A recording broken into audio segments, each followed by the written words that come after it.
আসসালামু আলাইকুম। প্রিয় দর্শক, অন্য মঞ্চের আলাপ চাইতায় আপনাদের সকলকে আমন্ত্রণ জানাচ্ছি। আসলেই দুঃখজনক। বেশ কয়েকদিন ধরে ইউনূস সরকার কর্তৃক আমরা বলতে শুনছি তিনি যে হাসপাতালে অবস্থান করছেন সেখানে ব্যাপক নিরাপত্তা জোরদার করা হয়েছে, এসএসএফ নিরাপত্তা দিচ্ছে, আকাশে হেলিকপ্টার উড়ে বেড়াচ্ছে, সেনা পুলিশ গোয়েন্দায় ভরে গেছে চারপাশ। তার নেতাকর্মীরা গিয়ে দেখা করছেন তার সাথে। তার সুযোগ্য না কুযোগ্য পুত্র কি বলবো তারেক জিয়ার কথা, সেও বিবৃতি দিচ্ছে। শুধু বিবৃতি পাচ্ছে, কিন্তু আসল যে জিনিসটা জানতে চাই তিনি বেঁচে আছেন কিনা সেটাই কেউ বলছে না। এবার আরেকটি বিষয়ে অনেকে কথা তুলছেন যে এই মানুষটিই তো বঙ্গবন্ধু শেখ মুজিবুর রহমানকে সপরিবারে যে হত্যা করার দিনটি 15ই আগস্ট, সেই দিনটিকে বেছে নিয়েছিলেন জন্মদিন উৎসবের নামে আসলে রাজনৈতিক যে কুৎসিত একটা চরিত্র তার সেটি তুলে ধরার জন্য। এবং এখন প্রাকৃতিক নিয়মেই তার মৃত্যু দিবসটি সম্পর্কে আমরা স্পষ্ট নই। অবশ্য এই গুঞ্জন কিন্তু অযৌক্তিক নয়। খালেদা জিয়া সেই ব্যক্তিই তো যার জন্ম সনদে একটা জন্ম তারিখ, বৈবাহিক সনদে আরেকটা, পাসপোর্টে একটা, ন্যাশনাল আইডি কার্ডে আরেকটা, মানে একটা মানুষের 14 জায়গায় 14 রকমের ডেট লেখা রয়েছে। এবং তিনি শত প্রণোদিত হয়ে 15ই আগস্টকে বেছে নিয়েছেন জন্মদিন উৎসব করার জন্য। এখানে তিনি সততার আশ্রয় নিয়েছেন নাকি তার কুৎসিত সেই চরিত্রটি আমাদেরকে দেখিয়েছেন? এমন তো না যে তার মৃত্যুর পরে অন্য কেউ তার এই দিবসটি নিয়ে ছিনিমিনি খেলছে, ব্যাপারটা এরকম নয়। এখন আপনি বলতে পারেন যে হ্যাঁ, 15ই আগস্ট এমন কোন দিন যে ওই দিনে মানুষ বিয়ে করতে পারবে না, জন্মাইতে কেউ পারবে না? অবশ্যই পারবে। জেনুইন হলে আপনি জন্মান, আপনি বিয়ে করেন, বউ ভাগায় নেন, হানিমুনে যান, যা ইচ্ছা করেন।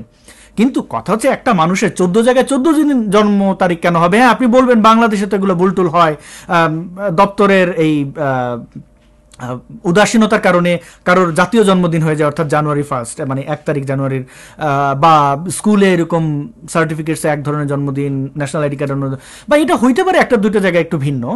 কিন্তু তাই বলে 14 জায়গায় 14 রকমের জন্ম তারিখ কেন হবে? এবং একজন প্রধানমন্ত্রী হয়ে, তিনি প্রধানমন্ত্রী থাকা অবস্থায় এই বদমাশিটা করেছেন যে 15ই আগস্ট তিনি ঘটা করে জন্মদিন পালন করেছেন। তো এখন তার মৃত্যু দিবস সম্পর্কে আমরা স্পষ্ট নই, ঠিকই তো আছে। আবার কেউ কেউ বলছেন যে আসলে ব্যাপারটা এরকম না, আমাদের যে বিজয় দিবস 16ই ডিসেম্বর, ওই দিনটিতে আসলে ইউনূস সরকার তার মৃত্যু দিন ঘোষণা করবে। এর আগ পর্যন্ত তাকে ওই ফালায় রাখা হবে আইসিইউতে, মানে বডিটাকে বাঁচিয়ে রাখা হবে। হইতেও পারে, কারণ এই ইউনূস গ্যাং ক্ষমতা দখলের পর থেকে পাকিস্তান কত পেয়ারা রে, পাকিস্তান হামারা বাপ হে, এটা প্রমাণের জন্য যা কিছু করতে হয় তাই করেছে। এখানে শুধু ইউনূস গ্যাং, অবশ্য এই কাওয়ার্ড মিলিটারি তো তাদেরই এই কনস্পিরেসির অংশ। শেখ হাসিনার এই 5ই আগস্ট সবই জানেন, এগুলো আমাদের কাছে স্পষ্ট। তো এই যে মিলেমিশে পাকিস্তানের প্রতি প্রেম, তো সেটার একটা অন্যতম এই দিনটিও তো 16ই ডিসেম্বর, যেখানে তার এই পাকিস্তানি তাদের এই এই এই বাংলাদেশে ফেলে যাওয়া তাদের সন্তানরা তাদের বাবার পরাজয় নাকে খত দিয়ে মানে স্যারেন্ডার করা বাংলাদেশ এবং ভারতীয় বাহিনীর কাছে, এবং শাস্তি খেটে তার দেশে ফিরতে পারাটা আর কি, অস্ত্র কাপড় চোপড় সব ফেলে দিয়ে যাইতে হয়েছে তাদেরকে। তো সেই গ্লানি, সেই পরাজয়ে এবং সেই পরাজয়ের যে দিনটি, সেই দিনটিকে তো আসলে উৎসব হিসেবে না দেখে শোক দিবস পালন করা উচিত। তাই 16ই ডিসেম্বর হয়তো তারা চুজ করতে পারে। এই সম্ভাবনাও কিন্তু আসলে অমূলক নয়। অথবা এই ভিডিও আপলোড করতে করতে শুনবেন যে তিনি মারা গেছেন। খালেদা জিয়া মারা যাবেন কি বেঁচে থাকবেন এটা নিয়ে আসলে তো আমার তেমন কোনো মাথা ব্যথা নাই। সাবেক প্রধানমন্ত্রী হিসেবে ওনার প্রতি আমার সম্মান আছে বা নাই তাও বলতে পারছি না, কারণ তিনি তো আসলে এমন কোনো ভালো কাজ করে যান নাই যেটা নিয়ে আসলে অ্যাপ্রিসিয়েট করব। এইবার হচ্ছে তার সুযোগ্য বা কুযোগ্য পুত্র তারেক জিয়ার কথায় আসি। তারেক জিয়া ভাইয়া, লিডার, কত কত তার নাম, তার দল গত অন্ততপক্ষে 10 বছর ধরে ঈদের পরে আন্দোলন বলতে বলতে আমাদের আসলে পেটে খিল ধরে ফেলছে হাসতে হাসতে। কোন ঈদ আমরা জানি না। এখন আবার তারেক জিয়া শুরু করেছে যে নভেম্বরে আসবো, ডিসেম্বরে আসবো। কোন নভেম্বর, কোন ডিসেম্বর, কোন ঈদের আগে না পরে সেটাও বলছে না। সর্বশেষ মায়ের এরকম দুর্যোগে, মানে মৃত্যুসজ্জায় মা, সে বলেছে সে আসবে না, এবং কারণ দেখেছে 5-6টা, যে তার ব্রিটেনে যে অ্যাসাইলাম সেটার একটা জটিলতা, ট্রাভেল পাস পাওয়া নিয়ে জটিলতা, পাসপোর্ট নিয়ে জটিলতা, বাংলাদেশের নিরাপত্তার অভাব, তারপরে আরো কি কি যেন বলল। আরে বেটা তুই কাওয়ার্ড, এটা বল, অসুবিধা কোথায়?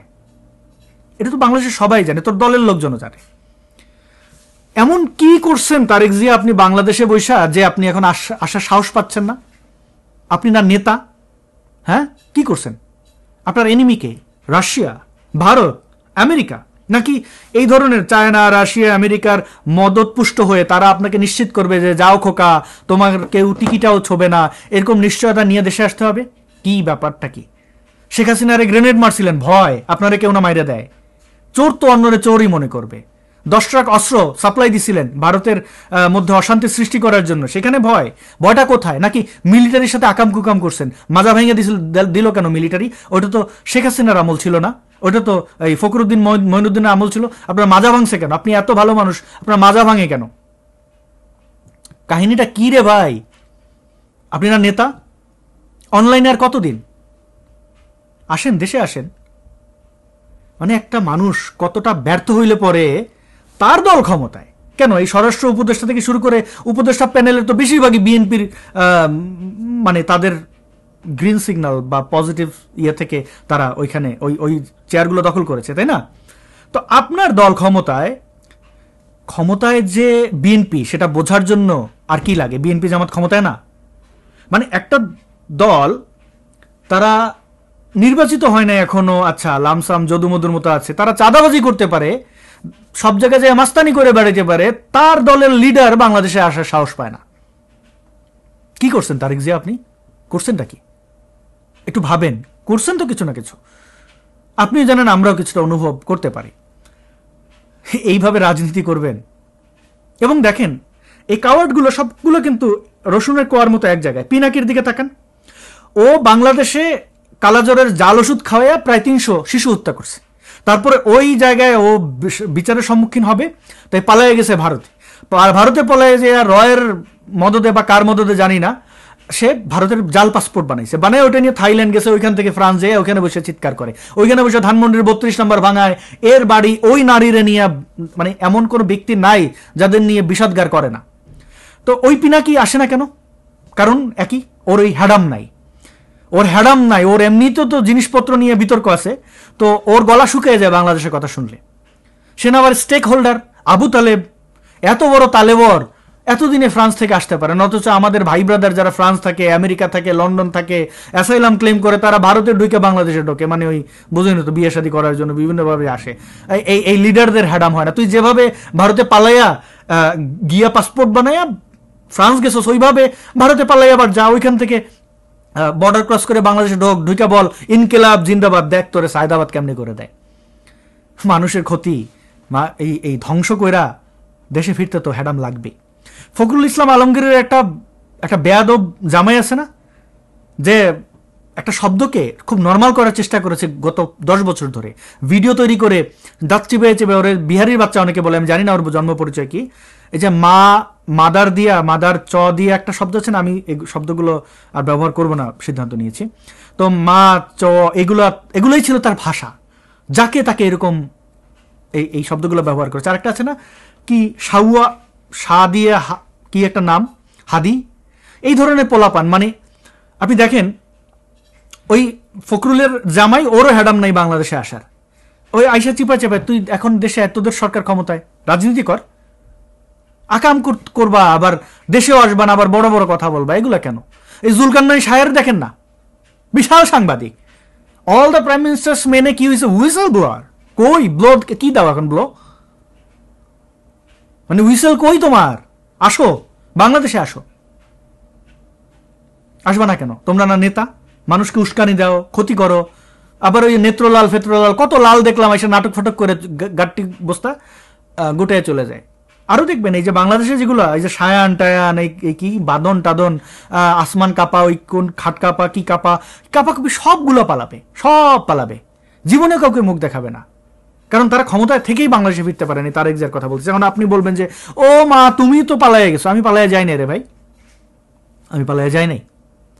2017-তে সুনিশ্চিতভাবে হত্যার শিকার হবো বইলা ভারতে প্রস্থান করতে বাধ্য হয়েছি, হিজরত করছি। হযরত মোহাম্মদ যেভাবে মক্কা থেকে মদিনায় পালাইয়া যেতে বাধ্য হয়েছেন, ওইভাবে পালাইয়া যেতে বাধ্য হয়েছি জীবন বাঁচাইতে। 1 বছর ভারতে অবস্থান করে বুঝতে পারছি ভারত আমার জন্য না। একটা মানুষ তার নিজের মাতৃভূমি ছেড়ে অন্য একটা দেশে প্রস্থান করতে বাধ্য হয়েছে, তার মানবিক অধিকার রয়েছে ওই দেশে রাজনৈতিক আশ্রয় পাওয়া। ভারত আমাদেরকে বন্ধু মনে করে না, রাজনৈতিক আশ্রয় তো দেয়ই নাই, কোনো প্রকার কোনো সুযোগ সুবিধা তো দূরের কথা, বেঁচে থাকার কোনো অধিকার পাই নাই। তারপরে সিদ্ধান্ত নিছি আবারও বলছি, আমি সিদ্ধান্ত নিচ্ছি যে ভারতে মৃত্যু হওয়ার চেয়ে বাংলাদেশে জঙ্গি জিহাদিদের হাতে মরা ভালো। অন্ততপক্ষে আমার লাশটা আমার বাবা মা দেখতে পারবে। তারা তো আর আমার জন্য কম চেষ্টা করে নাই, আমি যেন ইসলামে থাকি অনেক চেষ্টা, তারা অন্ততপক্ষে লাশটা দেখে কাঁদুক। বাংলাদেশে ফিরলাম এবং অ্যারেস্ট হইলাম, যথারীতি বৈধ পন্থায় বের হওয়ার চেষ্টা করছি, এয়ারপোর্টে অ্যারেস্ট হয়েছে। তারপরে একবার এক টার্মে জেল খাটলাম, জেল খেটে বের হইলাম, বাংলাদেশের টিএসসিতে ঘোরাঘুরি করলাম, এটাও হেফাজতের আপত্তি। তারপরে তারা সরকারকে চাপ দিল, 2018-র ইলেকশন সামনে ছিল, অর্থাৎ এটা হচ্ছে সেপ্টেম্বরের 12 তারিখ, ডিজিএফআই আমাকে গুম করে নিয়ে গেল, আটকে রেখে পাসপোর্ট টাসপোর্ট সব কিছু নিয়ে যেয়ে জীবন তছনছ করে দিল। তারপরে জেল থেকে বের হওয়ার পর আবার মিথ্যা মামলায় জেলে গেলাম, জেল থেকে বের হইলাম, তারপরে পাসপোর্ট পাই না। এখন দেখলাম যে আমার অন্যান্য অ্যাক্টিভিস্ট ব্লগারদের মতো আমাকে হত্যা করবে এবং এই জঙ্গি নাটক, অনেক নাটকের আমি বলির পাঠা হব না, আমি আবার দেশ ছাড়তে বাধ্য হইলাম। কোনোবার পালায় যায় নাই, এই বাংলাদেশে কারোর থাপ্পড় দেয় নাই, কারোর ওনা ধরে টান দেয় নাই, ধর্ষণ খুন তো অনেক দূরের কথা, কারো টাকা পয়সা মারি দেয় না। পালাবো কিসের জন্য রে ভাই? আমার মানে পালানো কারে বলে যে আমি কিছু নিয়ে চলে গেলাম? আমি নিছি কি? সমাজে দিছি যতটুকু পারছি। এবং এই ইসলামিক সন্ত্রাসীরা বিশ্বাস করে যে হুমকি ধমকি, মানে এরা দেখেন, আপনি বলতে পারেন যে আপনি তো নবীর নিয়ে এইসব বলছেন বলে আপনার দেশ ছাড়তে হয়েছে। না, ব্যাপারটা ওইরকম না। শুরু আমি করি নাই, শুরু এই ইসলামিক সন্ত্রাসীরা করছে। এই ইসলামিক সন্ত্রাসীরাই শুরু করে। আপনি দেখেন আপনার চারপাশে, আপনি মেলা করবেন কিনা সে আইসা বাধা দেবে, আপনি আপনার বিয়েতে গান বাজাবেন কিনা সে আইসা ডিসাইড করে দেবে। আরে ভাই, বিশেষ অঙ্গের মাথা কাটা থেকে শুরু করে দাড়ি কতটুকু রাখবেন, মাথায় টুপি কিরকম দেবেন, আন্ডারওয়্যার কিরকম পরবেন, মোবাইল ফোন কি কি চালাবেন, কি কি না, কোন সাইটে ঢুকবেন, সব তারা ডিসাইড করে দেবে। আপনার এই তারা নির্ধারণ করে দেওয়া জিনিস আপনি মানবেন না, আপনার এই বিভিন্ন ট্যাগ দিয়ে আপনার উপর আক্রমণ করবে। ভাই, আমার ব্যক্তি জীবনে আঘাত দিছে আইসা, শুধুমাত্র আমার কো অ্যাক্টিভিস্টদের হত্যা করছে বইলেই যে আমি আরো অনেক বেশি ডেডিকেশন দেখাইছি, ব্যাপারটা এরকম না। সব কিছুতে তারা এটা করছে। এখন তারা ভাবে তাদের মতো কাওয়ার্ড সবাই হবে। আপনি আমার ব্যক্তিগত জীবনে এসে আপনি আঘাত করবেন, আমার জীবন তছনছ করে দেবেন, আর আমি আপনার নবীরে চুমু দেবো।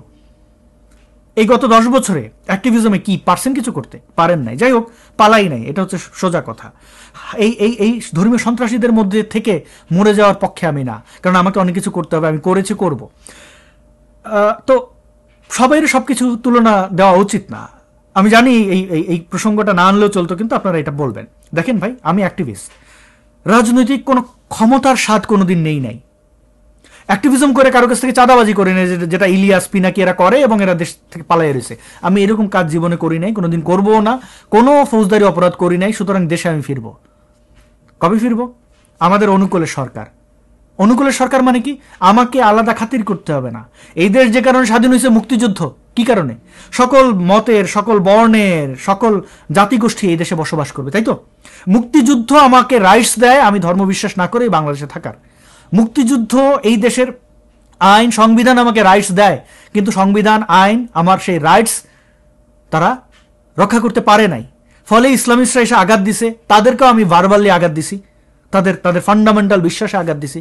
আমার তো কিছু করার নাই। আপনি আমার এই দেশ থেকে বের করে দেবেন, জেল খাটাবেন, একের পর এক অত্যাচার করবেন, আমি কেন মুখ বুঝে সহ্য করব? তো আমার সেই রাইটস যদি কোনো দল দেয়, কালকে আমি বাংলাদেশে চলে যাব। আমি তারেক জিয়া, পিনাকি, ইলিয়াস না, কারণ ওই দেশে আমি জন্মাইছি, ওইটা আমার দেশ। আমি আমার দেশের উন্নয়ন করার জন্য আমার দেশে থাকা জরুরি।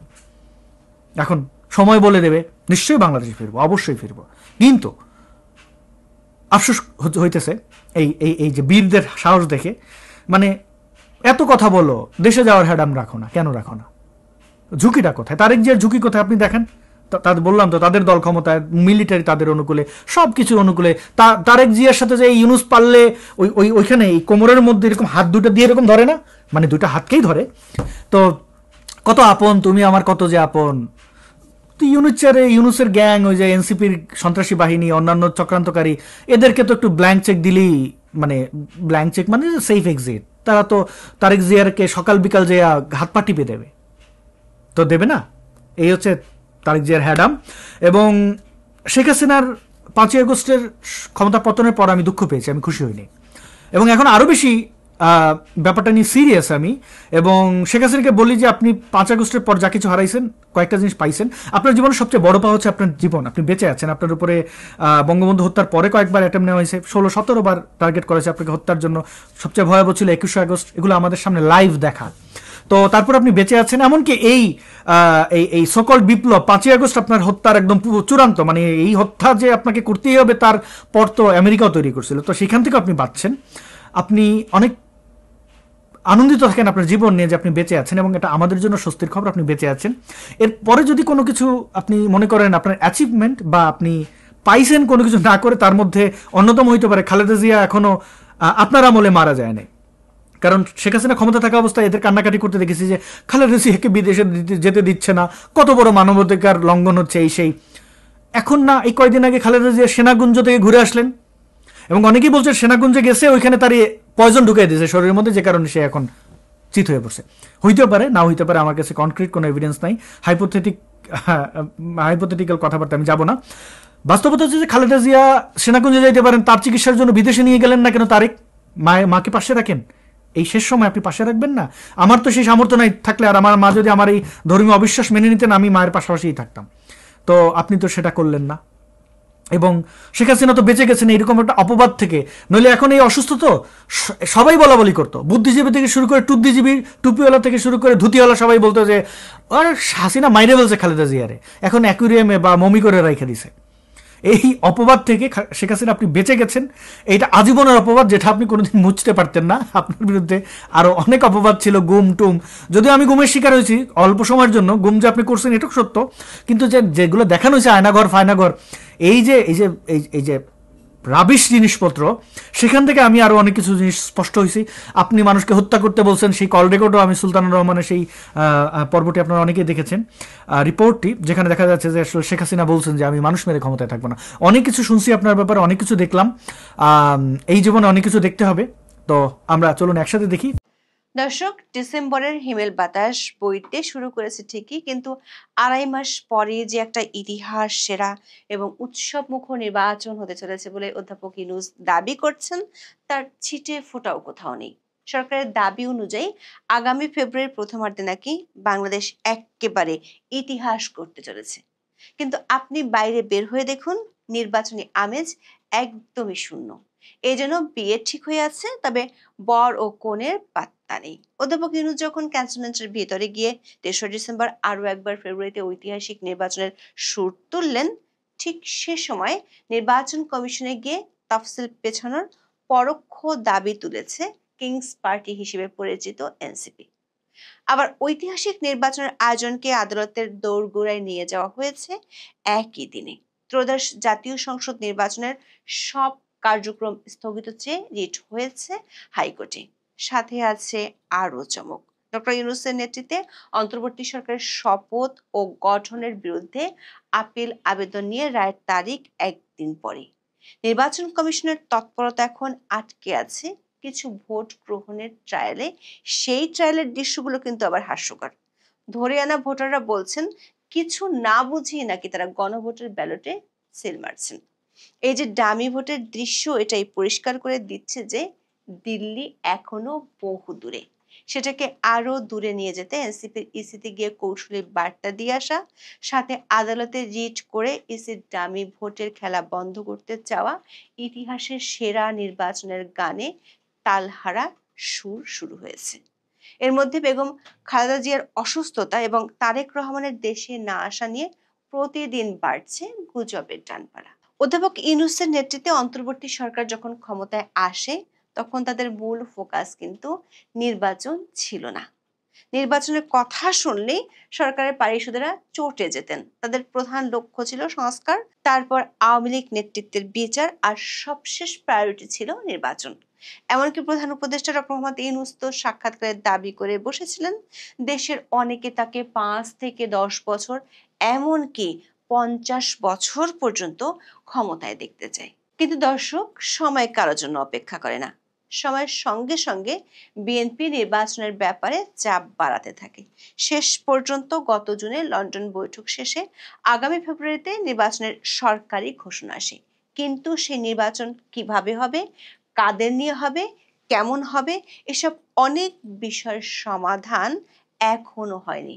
আর ঠিক এই পরিস্থিতিতে 3রা ডিসেম্বর ন্যাশনাল ডিফেন্স কলেজের এক অনুষ্ঠানে প্রধান উপদেষ্টা অধ্যাপক ইউনূস সশস্ত্র বাহিনীর সদস্যদের প্রতি আহ্বান জানিয়ে বলেছেন, আগামী ফেব্রুয়ারিতে জাতীয় নির্বাচন ও গণভোটে সত্যি একটি ঐতিহাসিক ভূমিকা পালন করতে হবে। এটি শুধু একটি ঐতিহাসিক মুহূর্ত হবে না, বরং শান্তিপূর্ণ ও উৎসবমুখর পরিবেশে ভোট গ্রহণ নিশ্চিত করবে। তিনি চান ভোটাররা যেন উৎসব মুখর পরিবেশে ভোট দিয়ে দেশের ভাগ্য পরিবর্তনের ঐতিহাসিক মুহূর্তে অংশ নেন। প্রশ্ন হলো, যে নির্বাচনকে ঘিরে রাজনৈতিক উত্তাপ নেই আড়াই মাস আগেও, যে নির্বাচন নিয়ে মানুষের প্রধান আলোচনা জীবন জীবিকার সংকট, তাকে জোর করে উৎসব মুখর বানাতে গেলে কি সত্যি উৎসবের রং লাগবে? সেই উৎসবের রং যে খোদ তার কিংস পার্টিতেই লাগেনি, সেটি বোঝা গেল কিছুক্ষণ পরে। ডক্টর ইউনূস যখন সশস্ত্র বাহিনীর প্রতি ঐতিহাসিক ভূমিকা পালনের আহ্বান জানাচ্ছেন, ঠিক সেই মুহূর্তে নির্বাচন কমিশনের দরজায় কড়া নাড়ল কিংস পার্টি হিসেবে পরিচিত এনসিপি। তাদের বেশ কৌশলী আবদার, তফসিল এখনই ঘোষণা করা যাবে না। এই দাবির আড়ালে তারা ঢাল হিসেবে দাঁড় করিয়েছেন বিএনপির চেয়ারপারসন বেগম খালেদা জিয়ার অসুস্থতাকে। দর্শক, বেগম খালেদা জিয়া 23শে নভেম্বর ফুসফুসের সংক্রমণ নিয়ে এভার কেয়ার হাসপাতালে ভর্তি হন। প্রায় 80 বছর বয়সী এই নেত্রী কিডনি, লিভার, ফুসফুস সহ নানা জটিলতায় ভুগছেন। তার শারীরিক অবস্থা নিয়ে নানা গুঞ্জন চলছে। 1 ডিসেম্বর সকালে বিএনপির ভাইস চেয়ারম্যান আহমেদ আজম খান দাবি করেন, খালেদা জিয়া খুব ক্রিটিক্যাল কন্ডিশনে আছেন এবং তাকে ভেন্টিলেশন সাপোর্ট দেওয়া হচ্ছে। তবে বিকেলে দলের মহাসচিব মির্জা ফখরুল ইসলাম আলমগীর সেই দাবি উড়িয়ে দেন। তবে জানা যায় তার শারীরিক অবস্থার হঠাৎ অবনতি হলে তাকে আইসিইউতে স্থানান্তর করে ভেন্টিলেশনে চিকিৎসা দেওয়া হচ্ছে। এমন পরিস্থিতির মধ্যে এনসিপি নেতারা ইসিতে গিয়ে যে আলোচনা তৈরি করলেন, তাতে নতুন প্রশ্ন উঠেছে। তারা ইসিকে বলেছেন, খালেদা জিয়ার অসুস্থতা নিয়ে রাজনৈতিক অঙ্গনে সংকট তৈরি হয়েছে এবং এটি থেকে উত্তরণের পরই সংসদ নির্বাচনের তফসিল ঘোষণা করা উচিত। এনসিপির মুখ্য সমন্বয়ক নাসিরুদ্দিন পাটোয়ারি বলেছেন, রাজনৈতিক স্থিতিশীলতা আসার পর তফসিল ঘোষণা করলে কাজটা অনেক সহজ হবে। দলের আহ্বায়ক নাহিদ ইসলাম তফসিল পেছাতে চান কি না এমন প্রশ্নের জবাবে বেশ কৌশলী হয়ে বলেন, তফসিল দেওয়ার সময় যেন রাজনৈতিক স্থিতিশীলতা থাকে এবং প্রতিটা দলেরই যাতে নির্বাচনী যাত্রা শুরু করার একটা পরিবেশ থাকে। এখন প্রশ্ন হলো, সরকার যেখানে প্রায় প্রতিদিন দাবি করছে দেশে কোনো রাজনৈতিক সংকট নেই, সেখানে কিংস পার্টি কেন অন্য কথা বলছে? রাজনৈতিক পরিবেশ না থাকার বিষয়টি সামনে এনে তারা কি ইঙ্গিত দিতে চাইছে? বিশেষ করে খালেদা জিয়ার স্বাস্থ্যগত যে অবস্থার কথা শোনা যাচ্ছে, সে অবস্থা থেকে উত্তরণ করতে অনেক সময় লাগার কথা। সেক্ষেত্রে এনসিপিকে ফেব্রুয়ারির ভোটই পেছানোর ইঙ্গিত দিচ্ছে। এটা কি শাক দিয়ে মাছ ঢাকার চেষ্টা নয়? তারা একটি বৈধ কারণ দেখাচ্ছেন, কিন্তু এর আসল লক্ষ্য কি নির্বাচনকে অনিশ্চয়তার দিকে ঠেলে দেওয়া নয়? দর্শক, আপনাদের নিশ্চয়ই মনে আছে, এর আগেও এনসিপি জাতীয় নির্বাচনের আগে গণভোটের দাবি তুলেছিল। একই দাবিতে দেশের বিভাগীয় শহরে সমাবেশ করেছে জামাত। এনসিপি একই দিনে দুটি ভোটের বিরোধিতা আপাতত না করলেও দলটি এখনো পর্যন্ত জুলাই সনদে সই করেনি। আর ইসিতে গিয়ে খালেদা জিয়ার ইস্যুকে সামনে এনে তফসিল পেছানোর পরোক্ষ দাবি নির্বাচন পেছানোর ইঙ্গিত কিনা, সেই প্রশ্ন নতুন করে উঠেছে। দর্শক, পরিস্থিতি আরো জটিল হলো একই দিনে হাইকোর্টে করা একটি রিটের মাধ্যমে। বাংলাদেশ কংগ্রেসের মহাসচিব ইয়ারুল ইসলাম হাইকোর্টে রিটটি করেছেন। এর উপর শুনানি হতে পারে আগামী সপ্তাহে। রিটে বলা হয়, নির্বাহী বিভাগের ব্যক্তি দিয়ে নির্বাচন কমিশন সচিবালয় ও নির্বাচন পরিচালনা সংবিধানের সঙ্গে সাংঘর্ষিক। বিচার বিভাগের মতো স্বাধীন প্রতিষ্ঠান হিসেবে নির্বাচন কমিশনেরও নিজস্ব জনবল থাকতে হবে। সংবিধান অনুসারে নির্বাচন পরিচালনা করবে নির্বাচন কমিশন এবং নির্বাহী বিভাগ নির্বাচন কমিশনকে সব ধরনের সহযোগিতা দেওয়ার কথা। অথচ সংবিধান লঙ্ঘন করে প্রতিটি নির্বাচন পরিচালনার দায়িত্ব নির্বাহী বিভাগকে দেওয়া হয়। নির্বাহী বিভাগ সরকারের প্রতিনিধি হিসেবে সরকারের চাহিদা অনুসারে নির্বাচন পরিচালনা করে। ফলে নির্বাচন নিয়ে নানামুখী বিতর্ক তৈরি হয়। আগামী নির্বাচনও একইভাবে হলে আগের মতোই বিতর্ক হবে। দর্শক, রিটের বিষয়বস্তু ভালো করে পড়লে দেখা যাবে এটা কিন্তু সাধারণ রিট নয়। এতে সরাসরি প্রশ্ন তোলা হয়েছে, ডিসি ইউনোকে রিটার্নিং কর্মকর্তা করার সিদ্ধান্ত কেন অবৈধ ঘোষণা করা হবে না? জাতীয় নির্বাচনের সব কার্যক্রম স্থগিত রাখার আবেদনও করা হয়েছে। এখন উচ্চ আদালত যদি রুল জারি করে শুনানি শুরু করেন, তাহলে নির্বাচন পিছিয়ে যাওয়ার আইনগত পথ পুরোপুরি খুলে যাবে। কারণ এর আগে একাধিক রাজনৈতিক দল জোরালোভাবে দাবি তুলেছিল, ডিসি ইউনো নয়, নির্বাচন কর্মকর্তাদের দিয়ে নির্বাচন করান। এখন সেই দাবি সরাসরি আদালতে ঢুকে পড়েছে। সব মিলিয়ে নির্বাচন কমিশন ও সরকারের সামনে নতুন একটি জটিল সংকট তৈরি হওয়ার ইঙ্গিত পাওয়া যাচ্ছে এই রিটের মাধ্যমে। দর্শক খেয়াল করে দেখুন, এই রিট আদালতে গৃহীত হলে ফেব্রুয়ারি তো দূরের কথা, কবে নির্বাচন হবে সেটি বলা দুষ্কর, কারণ ভোটের জন্য সম্পূর্ণ নিজস্ব জনবল নিয়োগ করতে হবে ইসিকে। রিটে ইলেকট্রাল সার্ভিস কমিশন প্রতিষ্ঠার নির্দেশনা চাওয়া হয়েছে। এসব শেষ করে নির্বাচন করতে গেলে প্রধান উপদেষ্টার উল্লেখ করা 5 বা 10 বছর কেটে যেতে পারে অবলীলায়। প্রশ্ন হলো, এই সময় নাম সর্বস্ব একটি নিবন্ধিত দল এমন আবদার কেন করছে? অতীতে 111 সরকারের সময় দেখা যেত এমন দৃশ্য। সেই সময়টি আবার ফিরে আসছে কিনা সেই প্রশ্ন জোরালো হচ্ছে। দর্শক, আরেকটা গুরুত্বপূর্ণ বিষয় হলো, ডক্টর মোহাম্মদ ইউনূসের অন্তর্বর্তী সরকারের শপথ ও গঠন বৈধ ঘোষণা করে হাইকোর্টের দেওয়া আদেশের বিরুদ্ধে করা আপিল আবেদনের রায়।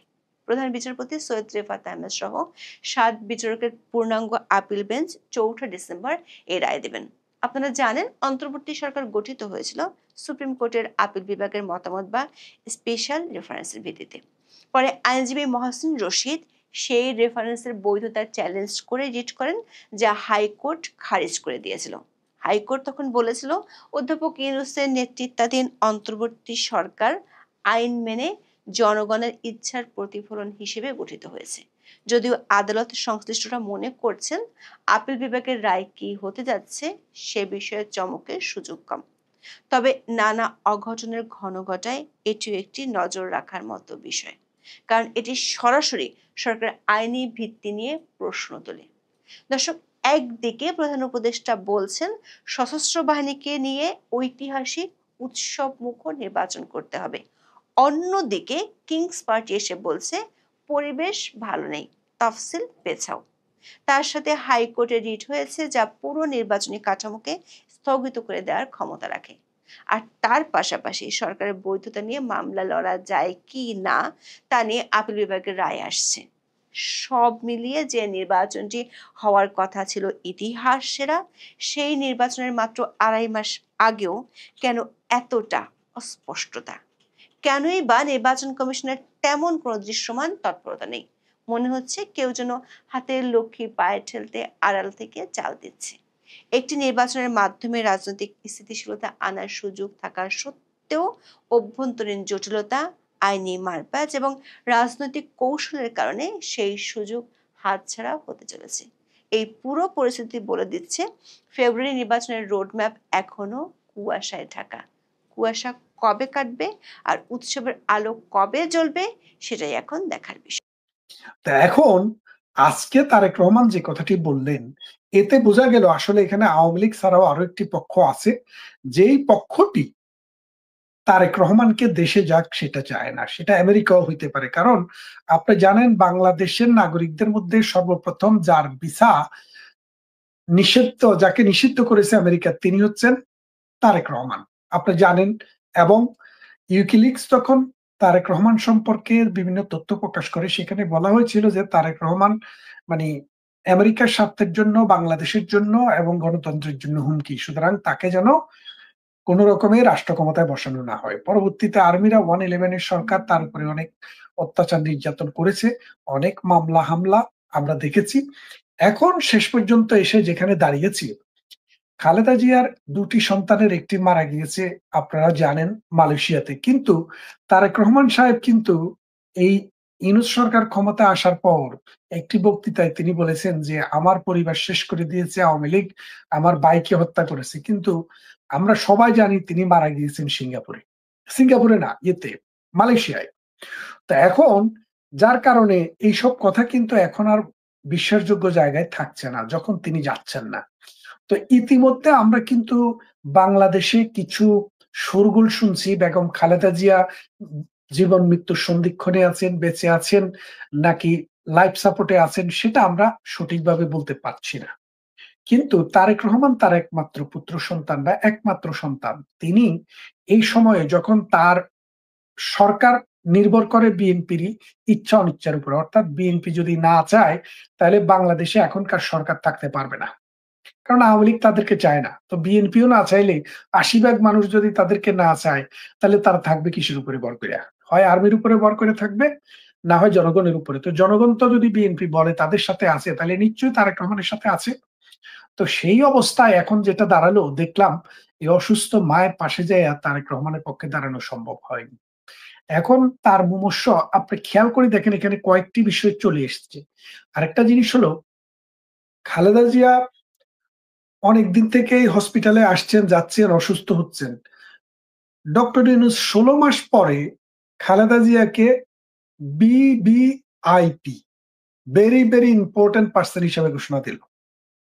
আপনি খেয়াল করে দেখেন, 16 মাস আগে দিল না কেন, 15 মাস আগে দিল না কেন, অথবা 1 মাস আগে দিল না কেন?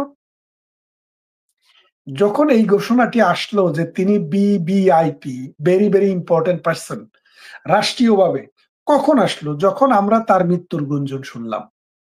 এখন যদি ডালপালা যদি চারদিকে মেলে, আপনি কি এটা বন্ধ করতে পারবেন? কারণ সরকার, খালেদা জিয়া তো এমনিতেই বিবিআইপি, কারণ কোন একটা রাষ্ট্রের রাষ্ট্রপ্রধান, সরকার প্রধান, সেনা প্রধান, পুলিশ প্রধান, বিডিআর প্রধান, প্রধান বিচারপতি, এইরকম প্রতিষ্ঠানে কাজ করে যারা অবসরে যান বা ওখান থেকে জীবন মানে অবসর নেন, তাহলে তারা কিন্তু এমনিতেই রাষ্ট্রের ভেরি ভেরি ইম্পর্টেন্ট পার্সন। তো খালেদা জিয়া বাংলাদেশে বৈধভাবে 2 বার, আর কোনোভাবে 1 বার, 15 দিন, তো 2 বার অন্তত 2-3 বার বাংলাদেশের প্রধানমন্ত্রী ছিলেন, 2-3 বার বাংলাদেশের বিরোধী দলীয় নেত্রী ছিলেন। সেই হিসেবে খালেদা জিয়া তো অটোমেটিক বিবিআইপি, এবং তিনি ফার্স্ট লেডি ছিলেন, প্রেসিডেন্টের ওয়াইফ ছিলেন, তাই না? তাইলে এখন নতুন করে কেন তাকে এই ঘোষণা দেওয়া হলো? তা আমার যেটা বিশ্বাস, এই ঘোষণা দেওয়ার পিছনের কারণ সেটা হচ্ছে যে তারেক রহমান খুব শীঘ্রই লন্ডন থেকে বাংলাদেশে ফিরবেন, এবং ফিরার পর তাকে যেন এই VVIP, very very important person হিসাবে সিকিউরিটিটা দিতে পারে, সেটার মোহরা এটা হইতে পারে। এবং সেখানে তারেক রহমান আগামী 5 দিনের মধ্যে ঢাকা এয়ারপোর্টে নামবেন, কালকেও হতে পারে অথবা 5 দিনের মধ্যেই হবে। এয়ারপোর্টে নামার পরে একটি বাংলাদেশের আর্মি না, নৌ বিমান বাহিনীর একটি হেলিকপ্টারে করে তাকে সরাসরি নিয়ে যাওয়া হবে এবার কেয়ার হসপিটালে। তার জীবনের যেহেতু নিরাপত্তা তিনি হুমকি মনে করছেন, কোনো পাবলিক গ্যাদারিং এ উনাকে এই মুহূর্তে দেওয়া হবে না। এটা সার্টেন টাইম পরে হয়তো তিনি পাবলিক গ্যাদারিং এ আসবেন। তা আপনারা নিশ্চিত থাকেন যে আমি যেটুকু খবর পেয়েছি, আর্মি, বিডিআর, আর্মি, বিজিবি এবং নৌবাহিনী, বিমান বাহিনী, তারা একটা যৌথ মহড়া করছে, মহড়া করে রেডি হয়েছে যে তিনি এয়ারপোর্টে আসলে তাকে হেলিকপ্টারে করে তার মানে মৃত্যু পথযাত্রী মায়ের কাছে নিয়ে যাওয়া হবে। নিয়ে যাওয়ার পরে তিনি যদি সুস্থ হয়ে ফিরে আসেন, আমরা দোয়া করি আসুক। আর যদি তিনি বেঁচে না থাকেন, তিনি যদি সুস্থ হয়ে ফিরার না সম্ভাবনা থাকে, তাইলে তারেক রহমান দলীয় প্রধান তো অটোমেটিক হয়ে যাবেন বাই ডিফল্ট। তখন দলীয় প্রধান হিসেবে তাকে বিশেষ মর্যাদা দেওয়া হবে, এবং তিনি একটু সময় বুঝে, সময় নিয়ে তারপরে তিনি মিটিং সিটিং এ যাবেন। আপাতত তিনি কোনো মিটিং সিটিং এ যাবেন না।